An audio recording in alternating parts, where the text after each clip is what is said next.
innovative. I mean, it's the first. Thank you, Jen. We are now recording. And we will get started. So welcome again. This is Diane Van Buren with Great Lakes Renewable Energy Association. Happy to be the Detroit part of our solar talks every Thursday night.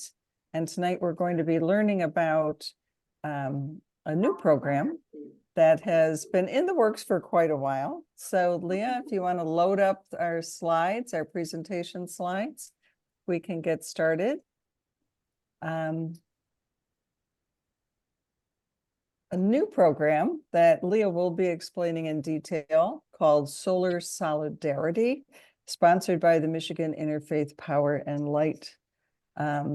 Are you association, organization? What do you usually put at the end of that when you say MIPL? Organization, yeah. Organization.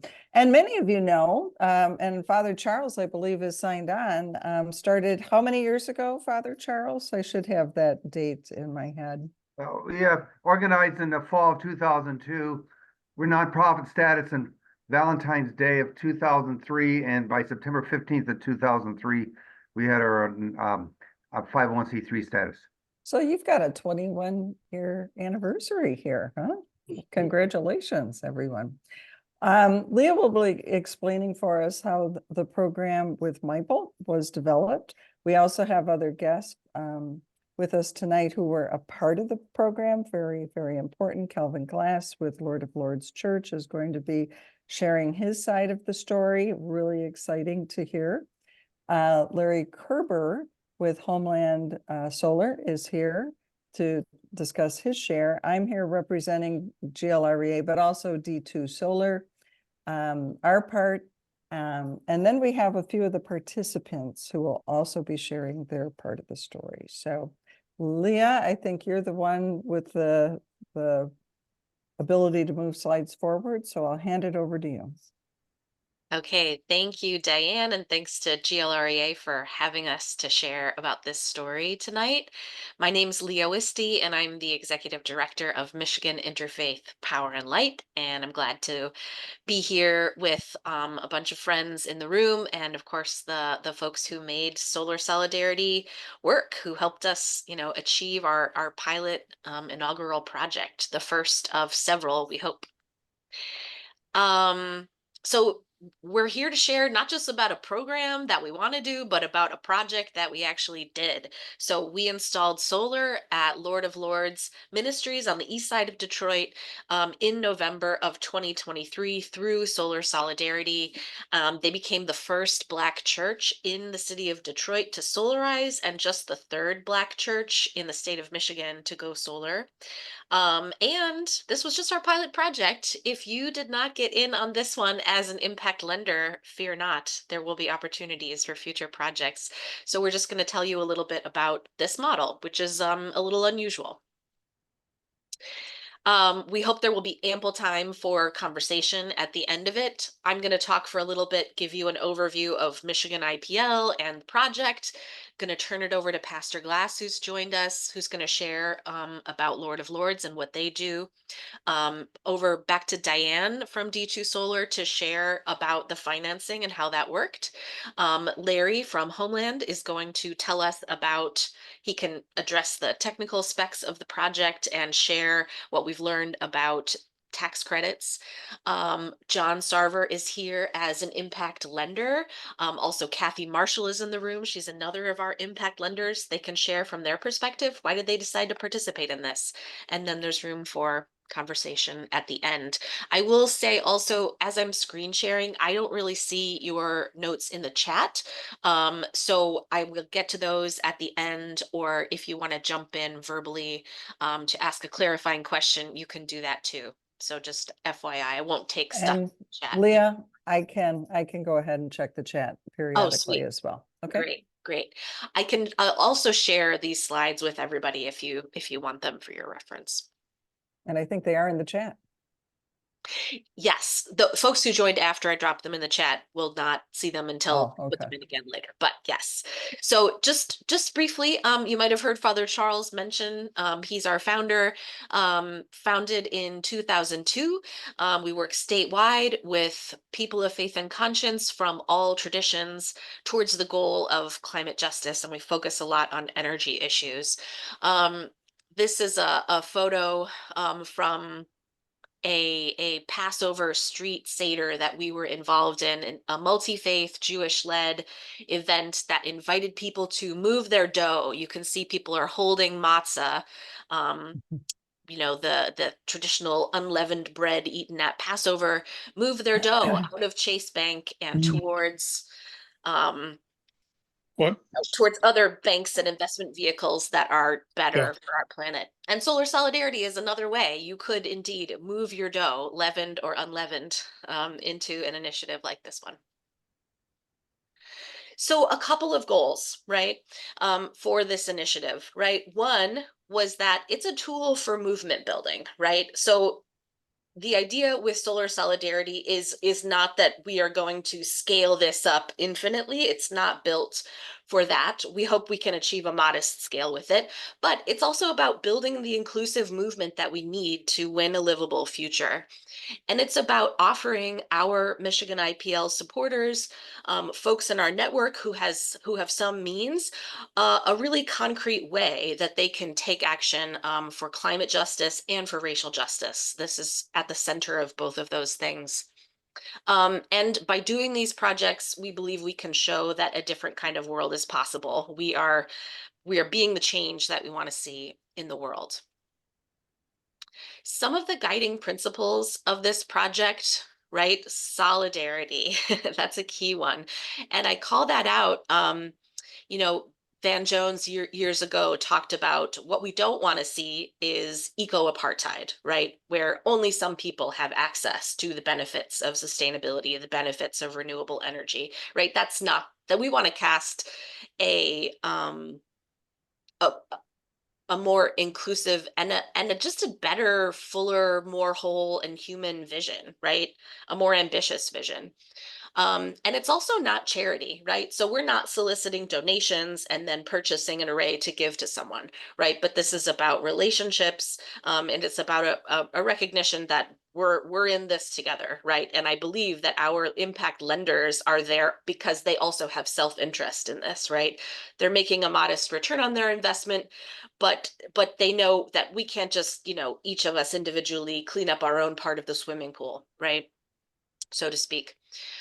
So this project emerges from this idea that it's not simply enough to put more solar on the grid. You know, we can't just decarbonize our society and call it good, because what we need to be doing is building the political power, building the will to create change. And I believe that we absolutely cannot do it if we are actively excluding certain members of our society, particularly Black, Indigenous, people of color, people who are low income and low wealth. And another principle that guided solar solidarity was that our decision making about what's the investment vehicle or the financing vehicle, what solar installer does Lord of Lords want to work with, all of these were collaborative decisions. Right. So Michigan IPL kind of providing some structure and guidance, but really hoping that people could make choices that felt good to them throughout the process and be co-designers of the initiative. So at this point, I'm going to turn it over to Pastor Glass from Lord of Lords Church. He is going to introduce himself and tell you a little bit about Lord of Lords. And then we're going to get back into, and this is how big the project was, and here's the financing and all that good stuff. Pastor Glass. Thank you, Leah. Hello, everyone. Grateful and thankful for this opportunity to share where we are. We started our ministry in my basement in 1990 on the east side of Detroit, about 3 or 4 blocks away from our church building. Before we had the church building, it was a middle-class community when we started, and then we've been in existence for over 34 years, and we've seen the community change, and and that kind of thing. But we stayed in the community, helped meeting the needs of the individuals that was in the community.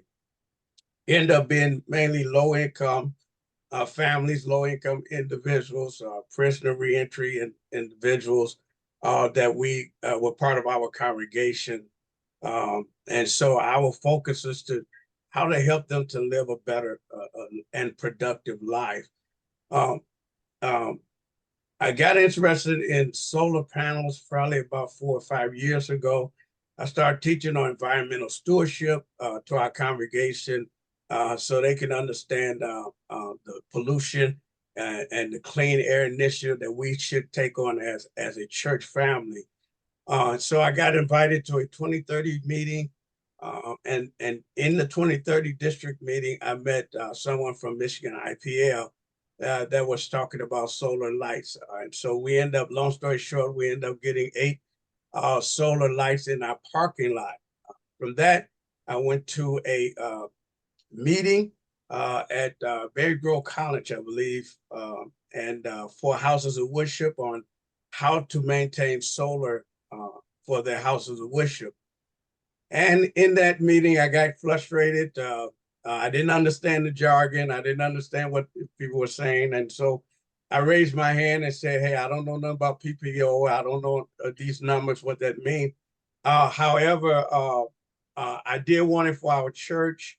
I didn't know how to get our church to invest because dealing with low income individuals, most of them have issues just paying their regular bills.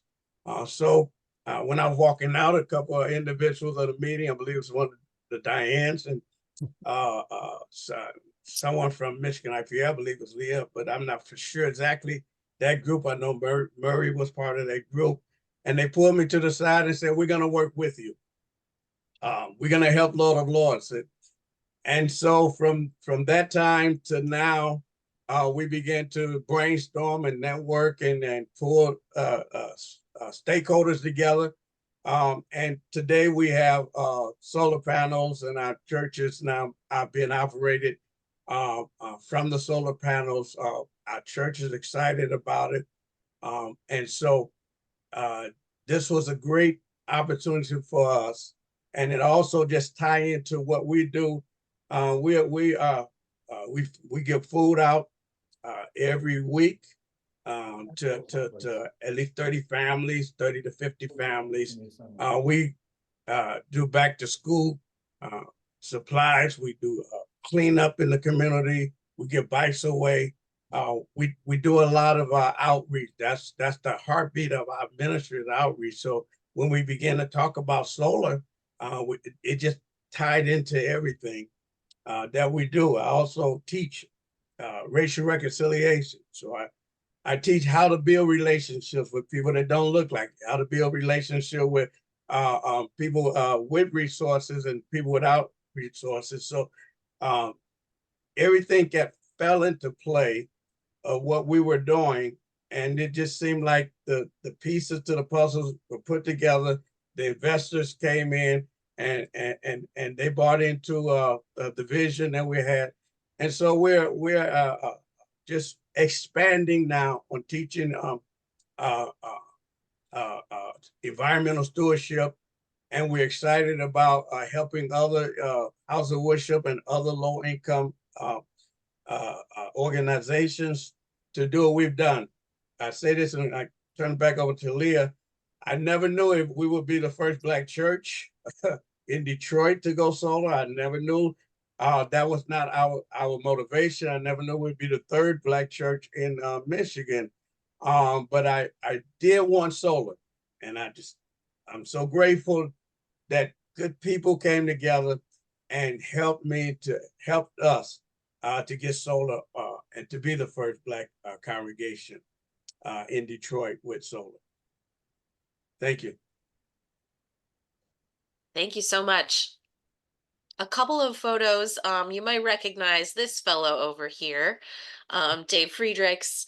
the principal of Homeland Solar. And this gentleman here on the left, I don't know if you can see my cursor on the screen or not, but this gentleman here on the left in the blue, connected with Lord of Lords Church, was interested in learning, about the installation. And so, I think that's another piece of this that I hope can be developed further in future projects, is like, how can, the installation itself be a way of developing local green jobs, building skills among Detroiters.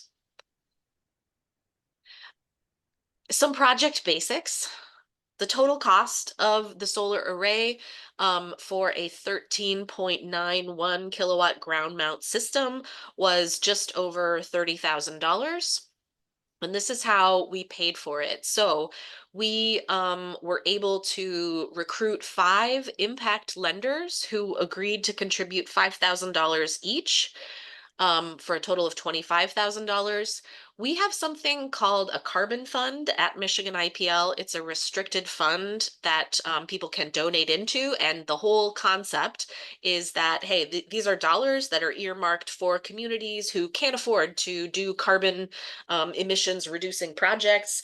So these are just donation dollars, right, that we can supply to communities to do the projects they otherwise couldn't afford. And I wanna flag that the Ann Arbor Friends community is a key annual donor to this, and some other folks. And we raised a good amount of dollars from foundations, largely to support staff time, to support D2 Solar's time to consult and do the financials for us. We had some legal work.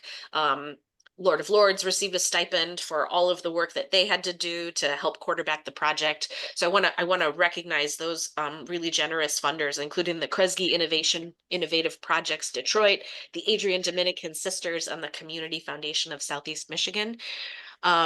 So that's where we got the 31,000 from. We wanted to start off with a more modest project size because we didn't know what the appetite of investors would be, right? And it turned out to be pretty easy to get 5 people to say yes to this. And, we're going to see what the runway on those yeses is in future projects. And now I'm going to let Diane talk about the financial stuff. Well, you just were talking about it. So thank you. Isn't that, we have a great audience here tonight. I just want to say that, Leah, we have over 50 people listening in. So Love that. go ahead and advertise as much as you can for how great this is. So when we started this project, and this is back to that initial meeting with Pastor Glass, the only option we seemed to have then, well, there were 3 options that we would work through. Would it be donations, foundation money or charitable, so that they could purchase it, or would it be a PPA? We just didn't have many other options back then. So then the third option that came in because of the new tax law was, well, what about a loan? What about a lending pool? So while we were all pretty well honed in how a PPA would work, we really wanted to explore this new idea. And this was just as recently as last summer because of the new tax law. And Larry's going to talk a bit about that tax law. And I'm sure I know we've had other sessions on that tax law. But the opportunity for people to join in as power purchase agreement supporters or lenders was something that we really did have to work through the pros and cons of each of those. The reason that we ultimately decided on the loan model was really because of the simplicity of the administration more than anything. The fact that with a project of this size, keeping track for the tax credits for the investors, that's probably the key part here, is that would each investor get their tax credit and have to file the paperwork individually, and who's going to manage all the admin for all that, came down to Michael, Michigan Interfaith Power and Light, being able to say that they could handle the admin, but it would be a much simpler process now. We're not monthly having to reconcile bills and looking at how much power was drawn down for each month, and you know how the PPA model works. With the loan model instead, as Liam said, a pool of 5 investors was asked to contribute into the pool, and contribute's the wrong word, invest into the pool, a $5,000 loan. Now, the beauty with the new tax law is that with the 30%, thank you, with the 30% payment coming back within the first year of the essentially the tax credit that Larry will cover, they're able to get 30% of that initial 5,000 back within that first year. And then after that, there's loan payments of 1,716 divided among the 5 entities that goes out based on their energy savings. But recall also with the PPA, what is the difference is that Lord of Lords is tracking their solar gain and then paying the PPA for that, right? In this case, they're gaining the solar gain without having to worry about, well, now I have to give it away. That savings is given away. So they're getting their savings up front because basically they bought it with the loan money. So the cash flow will be positive from year 1 with even with the payment of the loan of about $739 per year in savings. And we know that each year those DTE bills will continue to climb, so those savings will continue to be great.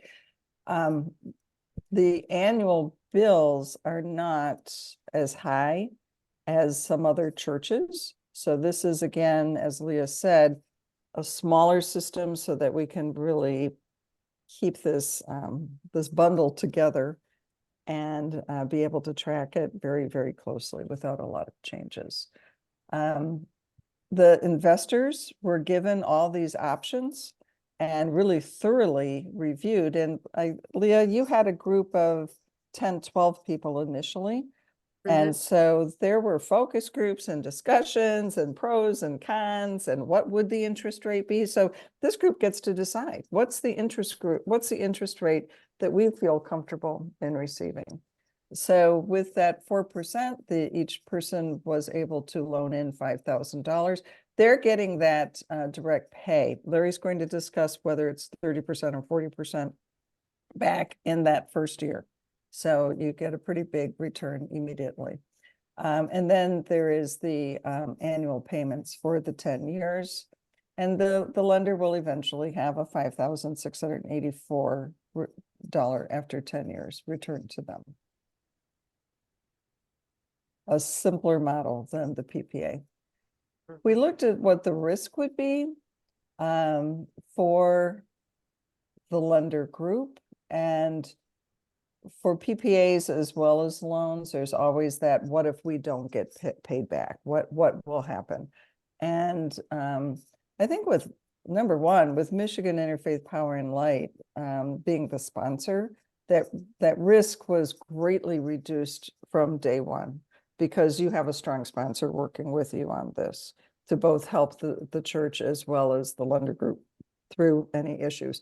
But the fact that you're getting that 30%, 40% back immediately within the first year cuts back quite a bit of the risk. The solar array itself, not the building, is the security on the project.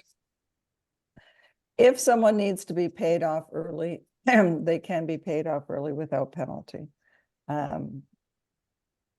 That's up to the individuals who are part of the program. And then Michigan Interfaith Power and Light is currently building a loan loss reserve, which can be used for this project as well as other projects going forward. So there will be that basis that gets to stay there to assist with loan loss. Okay, and thank you to St. John's Episcopal. So, Leah, do you want to go through the learnings? Yeah. So, we learned a lot of things, doing this kind of project for the first time, and I'm sure other participants could add to this.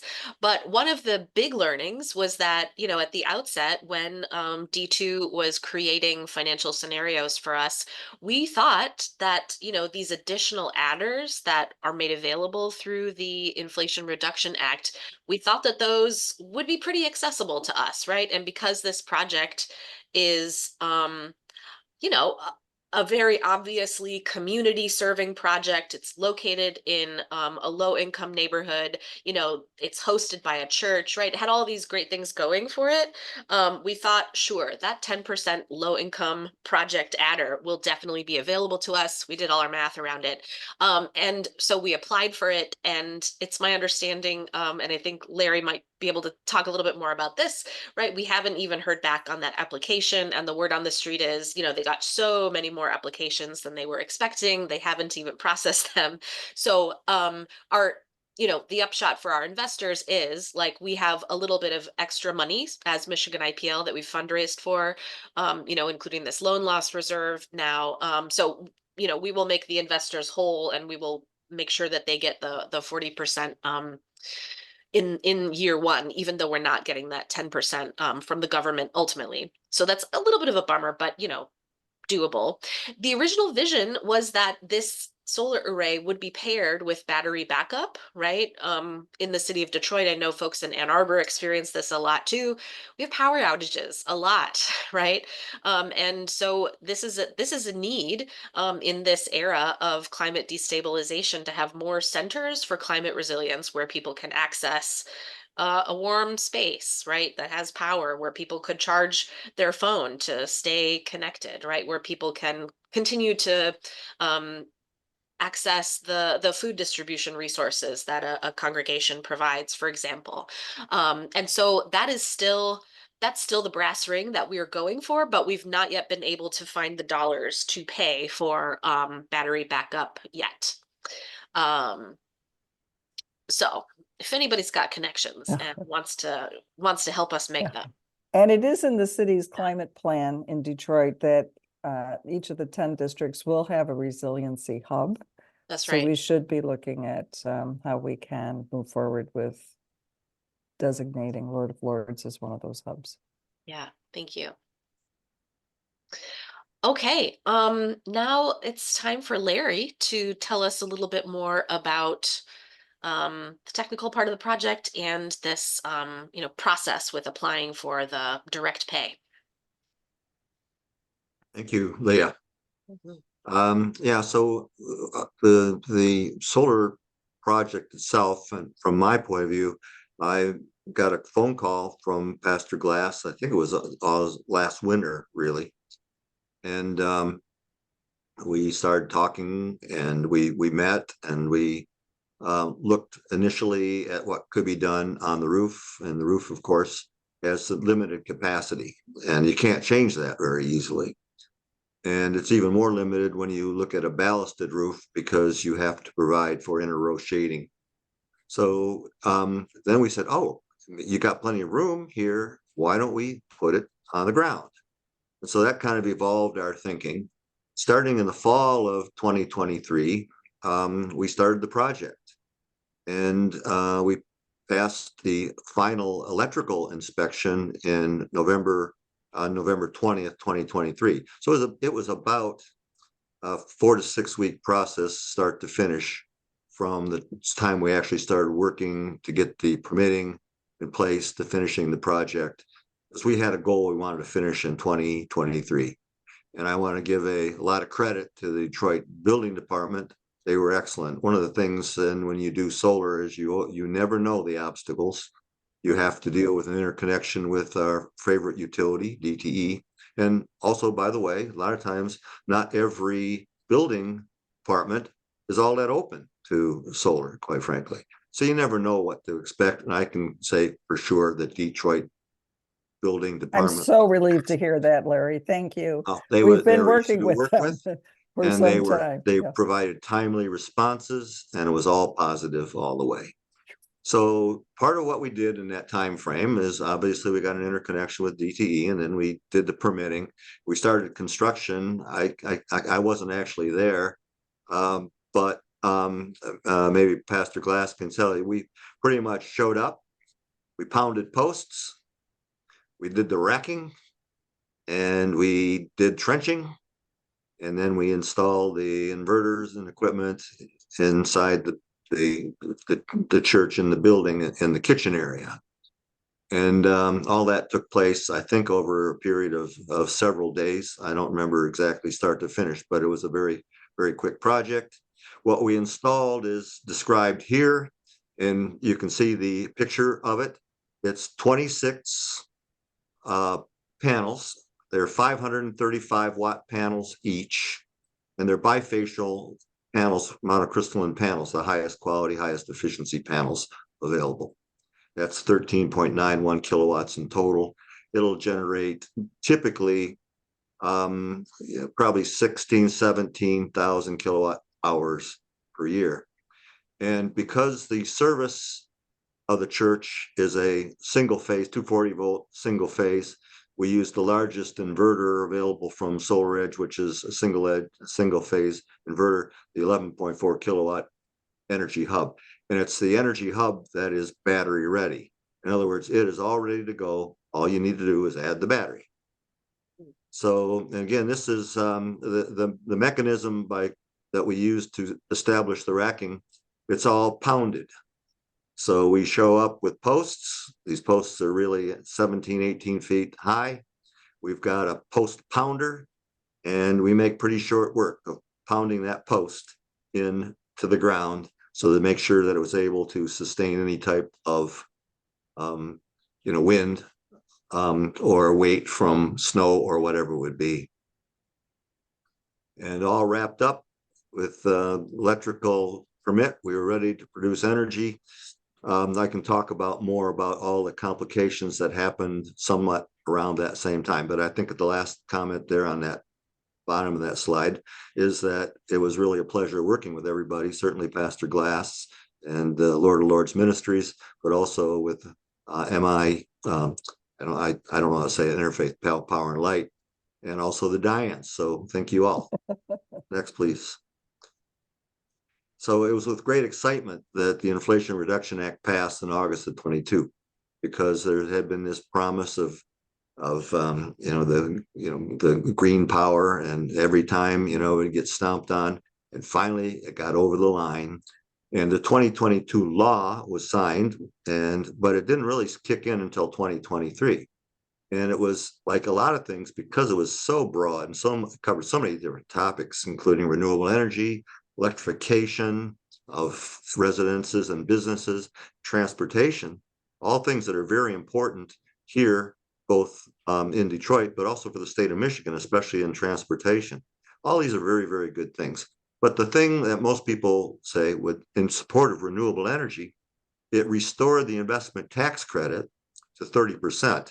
It was in the process of being phased out at that time before this law passed. So this was really, really something to really celebrate. 30%, and not only that, it's not a 2 or 3 year thing. It was 10 years. So we still have 8 years at that investment tax credit of 30%. But even more exciting, as exciting, was the elective pay option. The elective pay is specifically targeted to organizations that don't pay taxes. So this is a payment directly to the owner of the solar system in lieu of tax liability.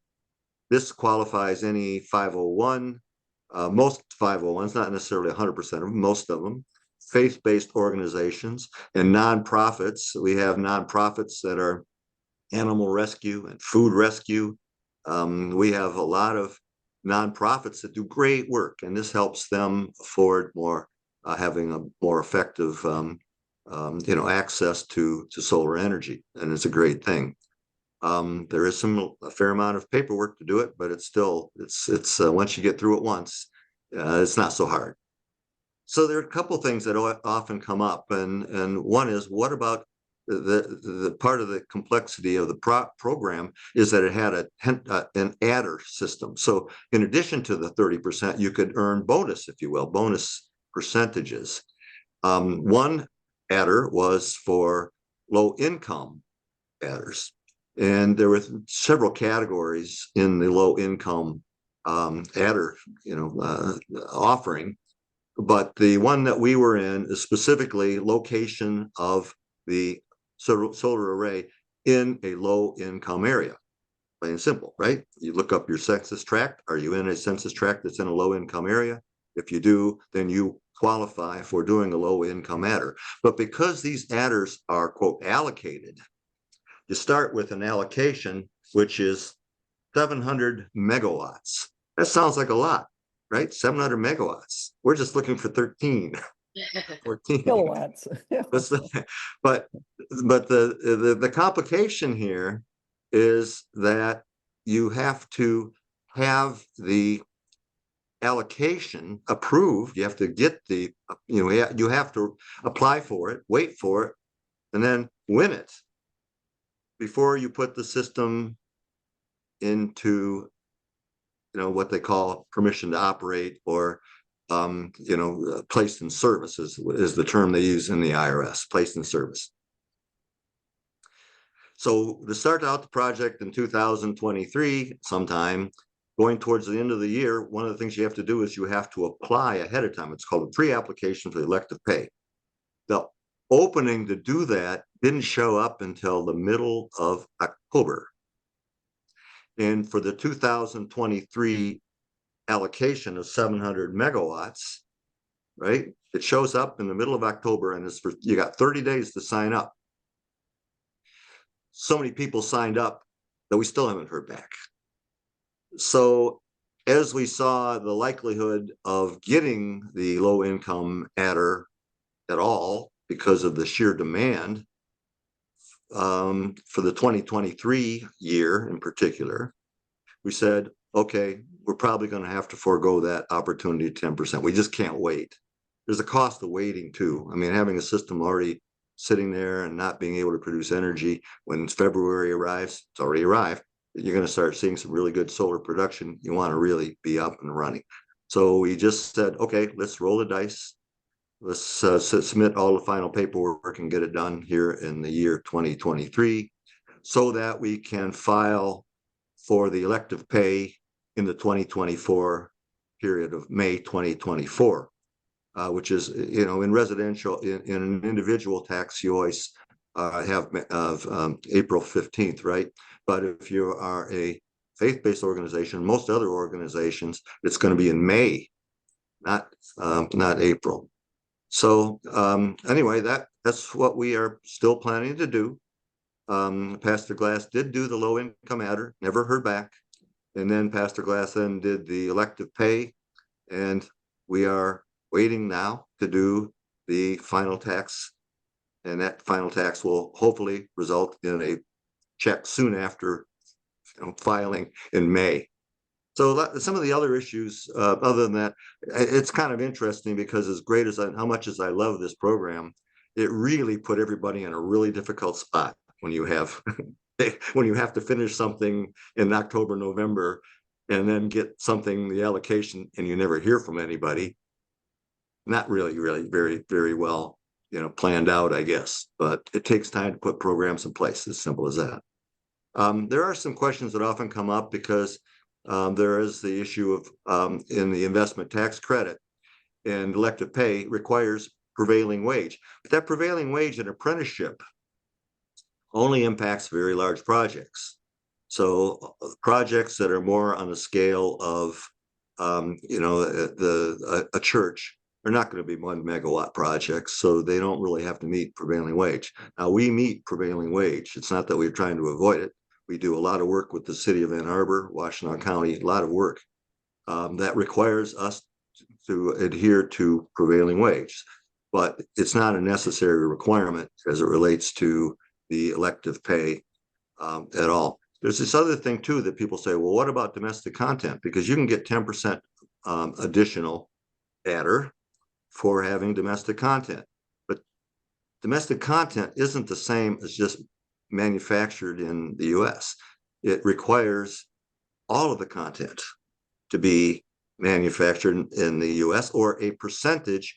If it's a percentage, you don't get 100% credit for being made in the US. So something that's assembled in the US with electronics that come from the Far East, like many do, or if the cells themselves are manufactured somewhere else besides the United States, you don't get to 100%.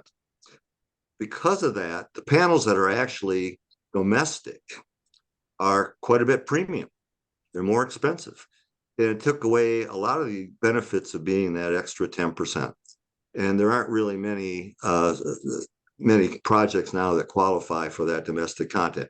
But the good news, and you look at the little in the blue down there, so after the Inflation Reduction Act was passed in 2022, there have been over 50 new solar panel factory announcements and $14 billion of investment just in panel manufacturing on every aspect of it, not just the assembly, but also the raw materials in this country. So it's had a huge impact already. And I expect that over time will result in a more cost-effective US made and domestic content qualifying product, and that you will be able to take advantage of that in future bills in Detroit and other places around the state and around the country. But we're still going to be waiting until 2020, late 2024, 25 before those domestic products are available. Yeah, so Okay. that's pretty Yep. much it. It was very difficult to accomplish that 10% adder in a low income in 2023, but in 2024, hopefully it'll have a little bit more clarity and we will see the same amount of money, that 700 megawatts that are available in 2023. If we don't use it this year, it gets rolled over and it becomes more in 2024. So we'll see. That's the hard part about being the innovator, is that sometimes you have to carve the path. Then the federal government announced something before they were ready to actually launch Yeah, it. But we've learned. exactly, We've learned. Diane. Yeah. Well, when you're doing something like this, you always want to be able to give your best advice. And very Right. often you don't have any information. I know. We tried our Your best. advice, We really did. well, what I think is, And anyway, well, and fortunately, as Leah said, she was able to pull together the fallback situation for us. So that was great. And we're still under review, so I Yeah. did get that notification that we're still under review, so I know they're looking at us, and I'm Well- optimistic that everything gonna fall through eventually. And that's exactly what might happen, is that the decision will be made. We weren't ready. They all applied. Everyone gets it, no questions. We'll see. We're hopeful. We invited a few people, including our very own John Sarver here, to give their perspective on why did they find that this was an appealing project for them to be an investor in. So, John? Well, when I heard about the project, of course, an opportunity to promote solar energy, I was thinking this is great. And then an opportunity to promote solar energy in a church is even better. And so, I was kind of talking to myself, okay, how should I view the risk of kind of investing in this project? And I got a chance to meet Pastor Glass on a Zoom meeting, and I was impressed with his commitment and his knowledge. So that was kind of, I checked that box. And then I was thinking, okay, who's involved in this project? Michigan Interfaith Power and Light, D2 Solar, Homeland Solar. I've known those folks for a long time, very knowledgeable, very credible. And so I checked all those boxes and thought, everybody that's involved in this project is top notch. And so to me, that is more important than any kind of language in some contract or agreement, just knowing who you're dealing with. And so then to me, it was kind of like, yeah, this is going to be great. To me, it was, that's the kind of the mental process I went through. And I think the project's going to be just super. There was some discussion about the power purchase agreement versus the loan. And I personally preferred the loan option because it was just, like Diane said, simpler. And I think in addition to being simpler, I was thinking in terms that it'd be easier to explain it to other churches. Everybody really knows what a loan is. And I think one of the advantages with this project is the opportunity maybe to use this kind of approach with other churches in the Detroit area or other parts of the state. So, yeah, to me, it wasn't a real hard decision. That's great. And the legalese wasn't painful I hope. But Wow. it was thorough, and we made sure that there would be a very thorough examination. And Leah, I don't know if we want to talk about how many iterations of the legal documents were made, I know but that. we did make sure that it would be carefully drafted with the investors in mind, and always with the first project. You want to make sure that it's going to work well for others as well. You don't want to have to reinvent it over and over again for each church. Kathy, do you want to share any of your thoughts? Sure. Thanks for inviting me. I very similar to John. This project just made a lot of sense to my husband and I, and we were initially drawn in, by the good work of Michigan IPL.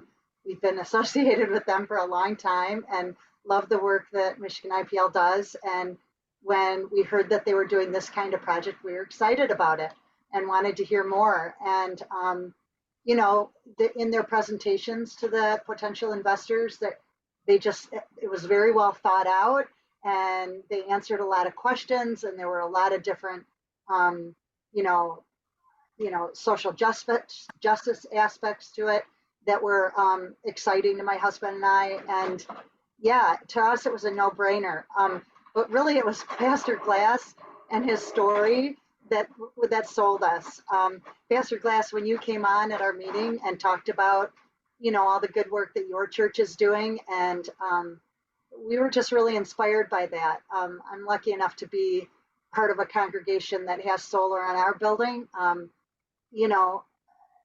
But obviously there are a lot of churches and houses of worship across the state that don't have those kinds of financial resources. So, we were really happy to be able to loan the money, and it's a loan. I mean, so eventually we're going to get paid back. So it was really a no-brainer. Thanks for Thanks. sharing, Kathy. I saw another lender also join earlier. Bob Sink is or was here, and you're welcome to chime in, but not putting you on the spot. Hi, Leah. I'm happy to say hi. And well, I've been a longtime member of Michigan IPL, and I've asked at my church about us getting solar panels, and I've gotten nowhere. So when I had the opportunity to help another church get solar panels, I was very excited about it.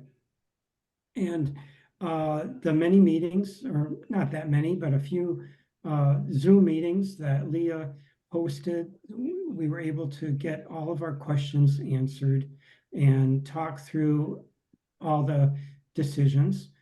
So it was a really good process. And I look forward to the next one. Thanks. Awesome. Thank you for sharing. We are looking for our next project. There will be future opportunities. I'm going to put a link in the chat. If you think you might be interested, just puts you on a contact list where we can reach out and let you know that another opportunity is available. And then really it's just time for other questions and conversation. I'm going to grab those links. Yeah.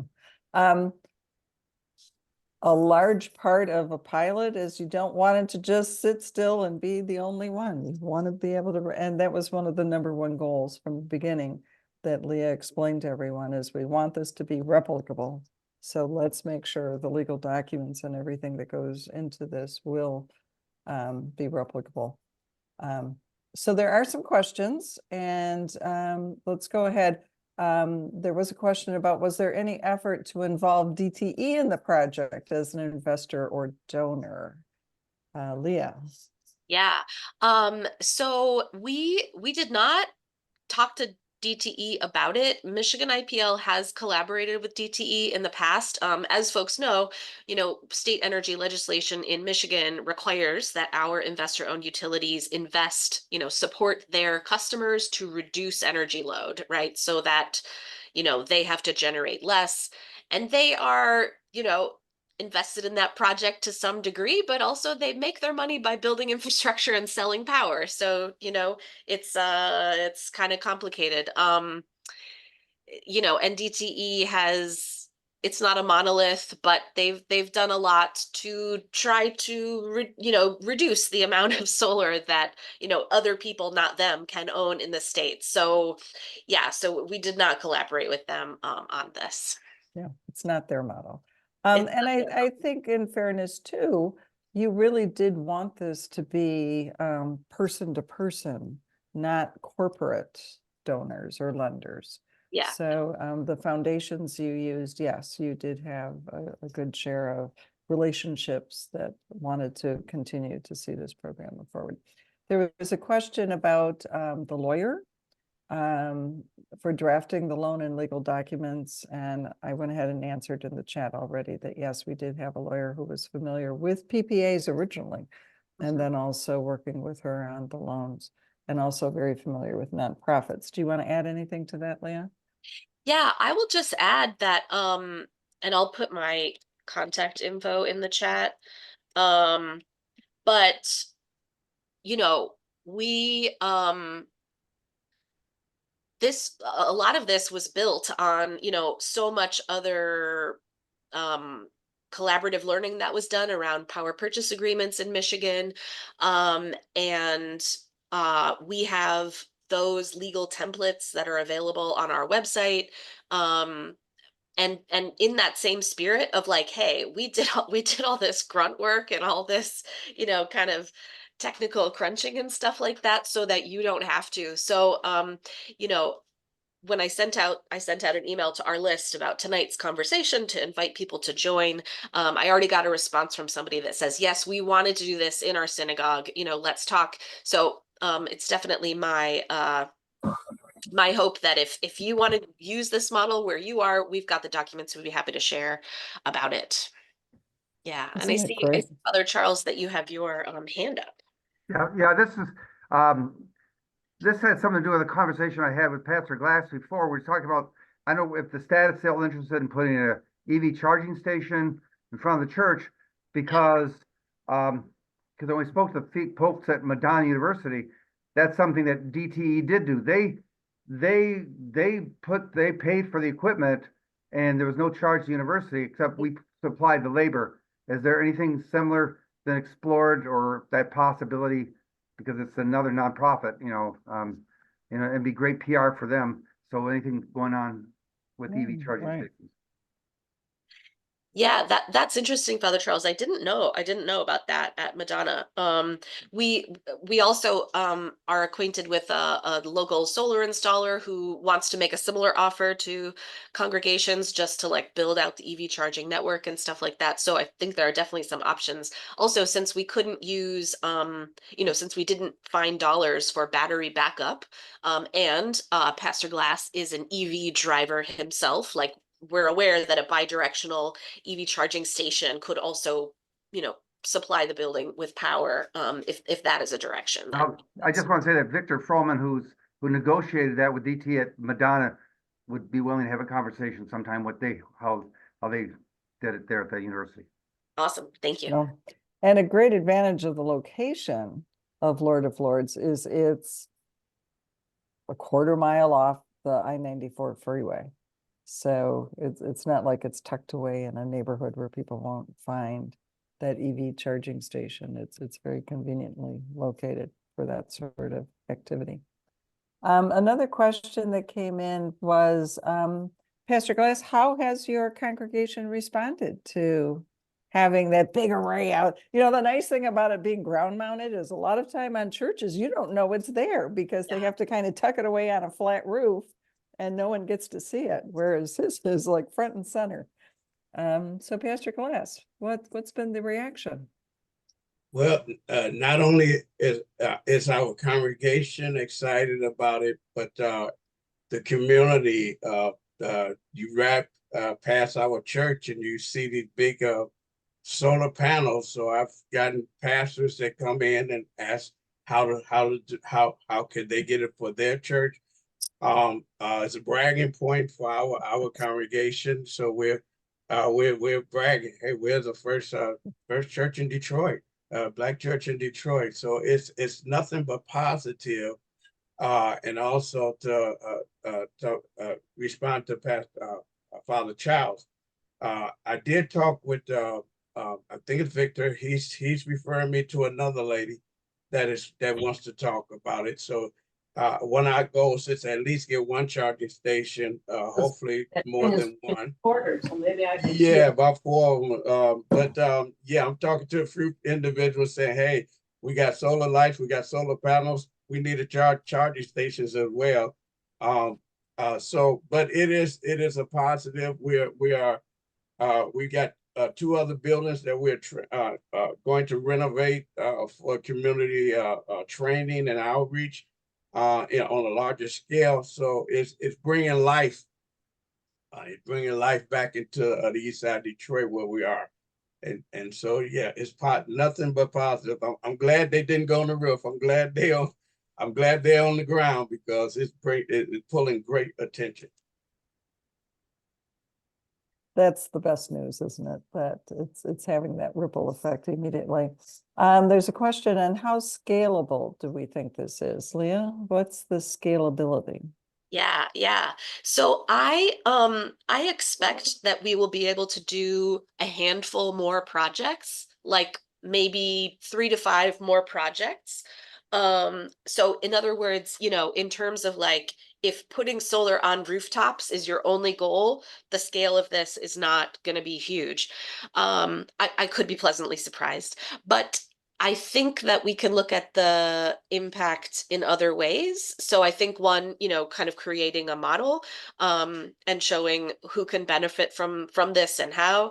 But then also, like, I think it's about the relationships the bridges that we're building, right, across lines of racial divide, class, geography, faith, all of these things. We are, I don't yet have a firm date for you, but we're going to be having a party, a celebration at Lord of Lords in the spring. You're all invited. It will be fun. But so I think like on a human scale, right? It's about relationships. It's about kind of creating creating one little slice of a vision of a different way to live. And it's about kind of cultivating the leadership of those who are involved, right? So those are the ways that I see the impact happening. And like I said, I mean, it remains to be seen what the appetite of potential future impact lenders will be. I may be pleasantly surprised. Yeah. We're looking forward to it, definitely. Yeah. We're wrapping up. It's almost 7 o'clock. I want to thank everyone for participating. I'd really like to thank our panelists who have been busting at the seams to tell this story. And I know we'll be telling it a lot more in the future months. And we really look forward to that party where we can finally all gather back together again and celebrate. There's more comments coming in, so I know that we'll be recording all those. Our next solar story from Detroit is going to be talking about the 250 acres of vacant land that is being devoted to solar panels to power city buildings in Detroit. Who knew this would be coming? This is like the most amazing development in Detroit ever, using vacant land. So it's not just about that NFL whatever they're doing downtown in April. It's about solar panels and vacant land. So we'll be doing that in March. And we look forward to seeing you all again. So we'll keep you posted on progress. Leah has put in a lot of good information right in the chat for you to download. And if you are interested in learning more about this, Leah's put her contact information in the chat as well. So thank you all for participating, and we look forward to another Detroit Solar Story in March. Thank you.